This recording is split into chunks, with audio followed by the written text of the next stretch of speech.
I find anxiety, especially anxiety and anger, they're basically like cousins. They work with the same mechanisms. I also find that with anger is the emotion that we see on the outside, but there's usually underlying emotions. And sometimes depression is what causes you to become angry all the time. And so most issues go hand in hand with anger.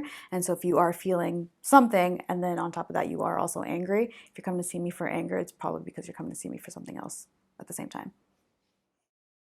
Anger's got a bad rep. It's actually a very functional emotion. Anger is there to tell you something is wrong, go fix it. The way that we end up reacting to anger becomes inappropriate, right? So oftentimes, if you are getting upset about something, there's probably a pretty good reason for it, but the impact gets lost or the effectiveness gets lost because you are behaving inappropriately. You can definitely use anger to be assertive. You can definitely use anger to get things done. But because we get that amygdala hijack, we don't think about the consequences of our actions or how it could be effective.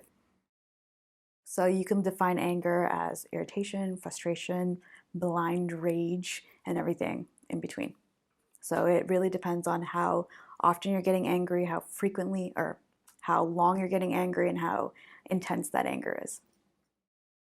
Anger is so complex. So it is an umbrella of that oversees different emotions.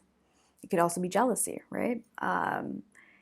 In terms of motivation, well, when you are angry in the moment, it feels good. But right after, once you kind of simmer down and you see the aftermath, you feel really bad about how you've made other people feel. And other people are able to then reflect back and say, you know, that really hurt my feelings.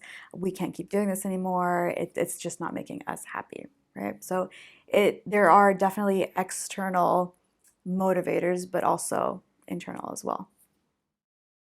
I always try to emphasize that there's never a one size fits all to managing your anger. Every individual is unique, and therefore everyone's anger style is unique. So, my role as your anger management therapist is to figure out, well, what is your style? What are your triggers? How do I get you to recognize those triggers and your styles? And then, based on the style that you kind of develop or you try to understand, then we just kind of tack on the right tools specific to you.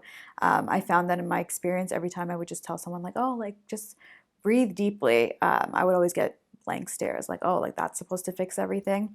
It wasn't until we kind of got into the nitty gritty and dissected your anger that I would figure out, oh, you know what, deep breathing doesn't actually work for you. It's not the easiest thing for you to do, but why don't we try this? And that ends up being best case scenario.